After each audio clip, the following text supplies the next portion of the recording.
Thank you, Madam Speaker. A few questions to the proponent of the bill, if I may. I promise you he is ready.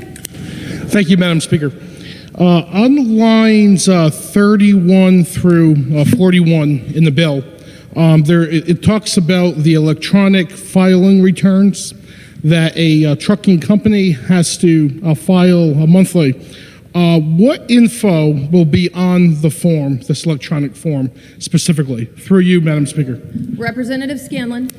Through you, Madam Speaker. Earlier in the bill, it talks about how the commissioner will formulate that information, and they will then get that to the carrier as part of the application process. So it's not contemplated in this bill. Through you. Representative Lanoue. Is there some type of standard that we're setting in the legislation to limit or in size or scope what will be on that form, how long it will take to fill out that form, how onerous or less onerous it will be? Through you, Madam Speaker. Representative Scanlon. Through you, Madam Speaker, that is not contemplated here, no. Representative Lanoue. Now, these trucking companies that have several trucks, will it be required? Will these filing returns of these forms, will it require one to be filled out for every truck? Through you, Madam Speaker. Representative Scanlon. Again, Madam Speaker, that is up to the discretion of the Commissioner of Department of Revenue Services. I believe that he will work with his team, and before this takes effect, they will give guidance to the carriers about how the proper way to get that permit and to fill out those forms is. Through you, Madam Speaker. Representative Lanoue. Okay, now if it's going to be at the discretion of the Commissioner of DRS to create these forms, determine how onerous they will be, how time-consuming it could be for a trucking company, can't that be added to at any later date? A future commissioner, a future administration could continue to pile on and add to that regulation? Through you, Madam Speaker. Representative Scanlon. Through you, Madam Speaker, any commissioner could do anything, of course. Any legislature could do anything, of course. But as specified in this bill, all they're doing is simply getting together that application process and in the manner in which they decide, and then going from there. Through you, Madam Speaker. Representative Lanoue. Thank you for the answer. On lines 47 through 52, and some other colleagues did touch on it, I just want to make sure for clarity on obtaining a permit. Now, this permitting, again, to make sure I understand, if I'm a trucking company or some kind of business that has trucks that's out of state, I am required to obtain this permit here in Connecticut. Is that correct? Through you, Madam Speaker. Representative Scanlon. Yes, through you. Representative Lanoue. How long will this permitting process take to get this permit? Through you, Madam Speaker. Representative Scanlon. That is not specified in this legislation. Through you, Madam Speaker. Lanoue. Okay, thank you for the answer. Thank you, Madam Speaker. Now, in a situation, let's say there's a fabrication business here in Connecticut, and that employs 20, 25 people, have several customers from around the country, around the state, and there's a specific type of machinery that I need to replace, and I need to replace it quickly. The company that I'm going to purchase in this replacement machinery from is somewhere in the Midwest, out west somewhere, a company that typically does not do business here in Connecticut, and they're going to need to get permitted in order to, they have to deliver this machinery directly to me here in Connecticut. For liability reasons, they have their own trucks, they do their own delivery. Couldn't this bring different industries to a standstill if there's no specified time how long that permitting process would take? That could literally bring that business here in Connecticut to its knees. Am I correct? Through you, Madam Speaker. Representative Scanlon.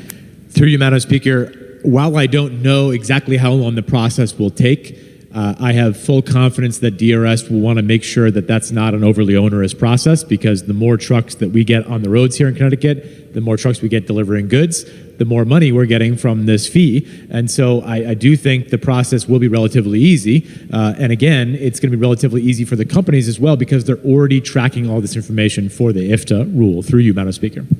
Representative Lanoue. Thank you for that answer. And again, on lines where it starts on line 113, it talks about to determine deficiency in paying taxes. How would the commissioner determine these deficiencies? Through you, Madam Speaker. Representative Scalan.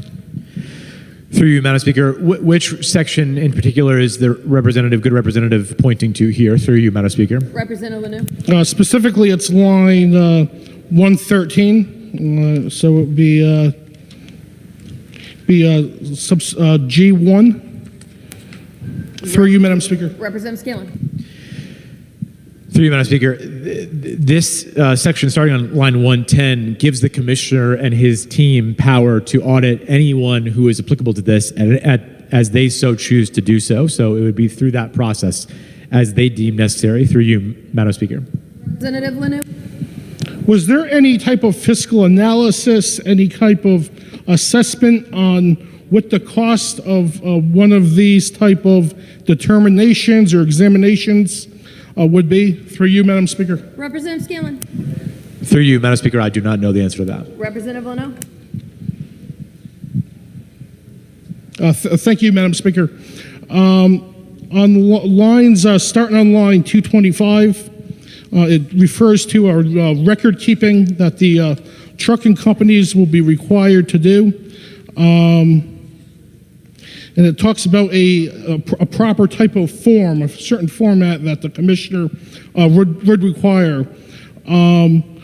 What type of format would that look like that the commissioner would use to regulate? Through you, Madam Speaker. Representative Scanlon. Through you, Madam Speaker, that's entirely up to the commissioner. Through you. Representative Lanoue. Thank you to the good proponent. Was there any kind of fiscal analysis, any type of research done on what will be the cost to the trucking companies to keep these records on file for what I see here up to 4 years? What that cost would be to them? Through you, Madam Speaker. Representative Scanlon. Through you, Madam Speaker, again, they are already doing this as we speak right now to comply with IFTA.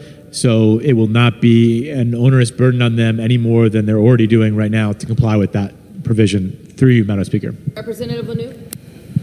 Thank you. I want to thank the good proponent for his responses. We have learned time and time again, we have seen, we have the lottery that was supposed to take care of all our education needs.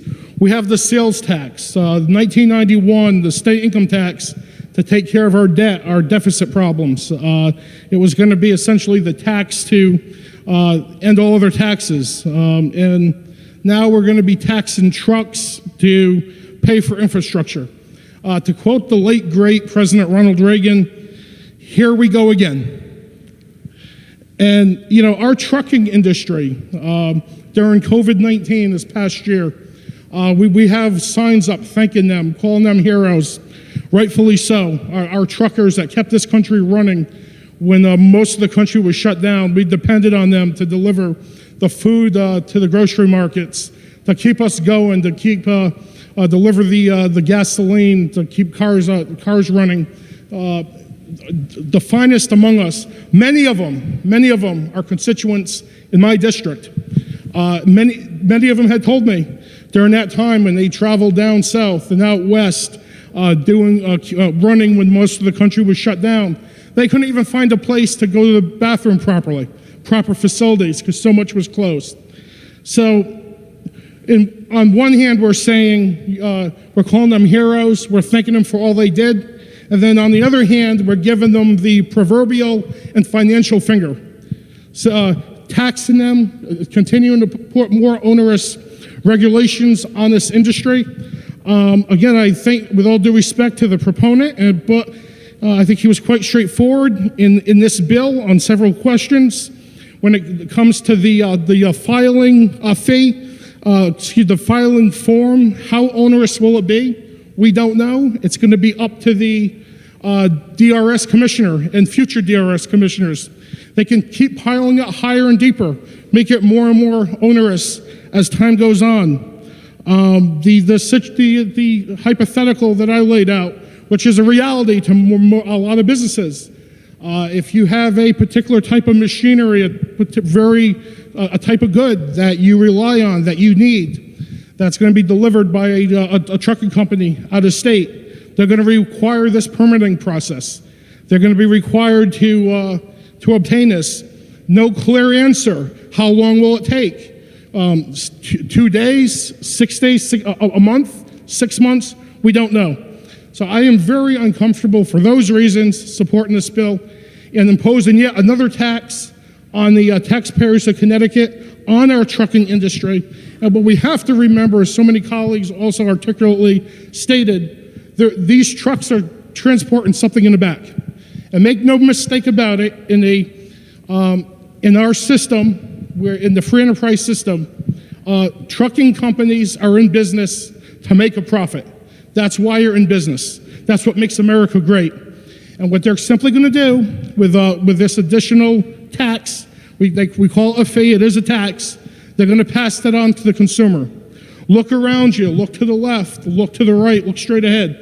This computer, the board up here, the protective board near you, Madam Speaker, I guarantee you all these things were delivered on truck. This suit I'm wearing, I got it through, it was transported to me through a truck.